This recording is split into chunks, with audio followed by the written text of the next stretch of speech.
ఇది కేవలం సమాచారంగా మాత్రమే భావించండి. వైద్య నిపుణులను సంప్రదించండి. క్రానిక్ కిడ్నీ డిసీజ్ వైపు అడుగులు వేస్తున్న వాళ్ళకి ట్రీట్మెంట్ ఆప్షన్స్ ఏమున్నాయి ట్రాన్స్ప్లాంట్ దాకా వెళ్ళక ముందు? సో వీళ్ళకి ఏంటంటే ఫస్ట్ రీజన్ ఏంటి, లైక్ డయాబెటీస్ వలన, హైపర్ టెన్షన్ వలన. డయాబెటీస్ అండ్ హైపర్ టెన్షన్ వల్ల అయితే ఏంటంటే వాళ్ళకు ప్రాపర్గా డయాబెటీస్ కంట్రోల్ చేసుకోవడం, హైపర్ టెన్షన్ వాళ్ళకు హైపర్ టెన్షన్ కంట్రోల్ చేసుకోవడం.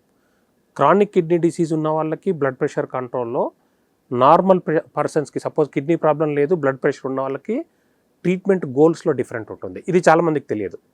ఏం చేస్తారంటే నాకు 150/80 ఉంది, నా డాక్టర్ మెడిసిన్ వద్దన్నారు.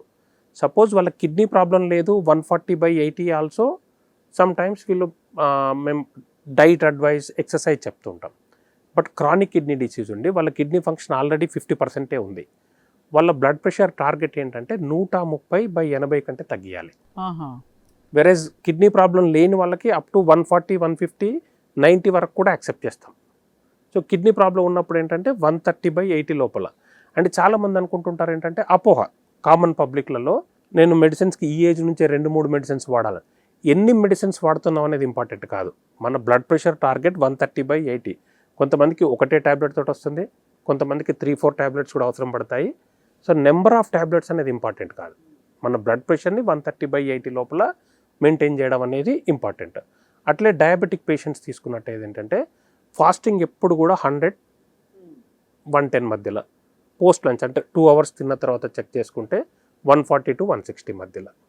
యావరేజ్ మనం HbA1c అని చేస్తాం, అంటే లాస్ట్ 3 monthsలో మన ఇది కంట్రోల్ ఉందా, 5.7 అది అట్లీస్ట్ 6.5 లోపల మెయింటైన్ చేసుకోవాలి. 6.5 దాకా ఇస్తున్నారు సార్. అంటే దట్ ఈస్ అప్పర్ లిమిట్. 6 అంటే 5.7 అనేది పాసిబుల్ కాదు కొన్నిసార్లు. అంటే కొంతమందికి అవుతుంది, బట్ మనం ప్రాక్టికల్గా ఆలోచిస్తే అట్లీస్ట్ 6.5 కనుక లోపల కనుక మెయింటైన్ చేసుకుంటే ఈ డయాబెటీస్ వల్ల, హైపర్ టెన్షన్ వల్ల వచ్చే కిడ్నీ ప్రాబ్లమ్ని మనం రాకుండా చూసుకోవచ్చు ఆర్ డిలే చేయొచ్చు.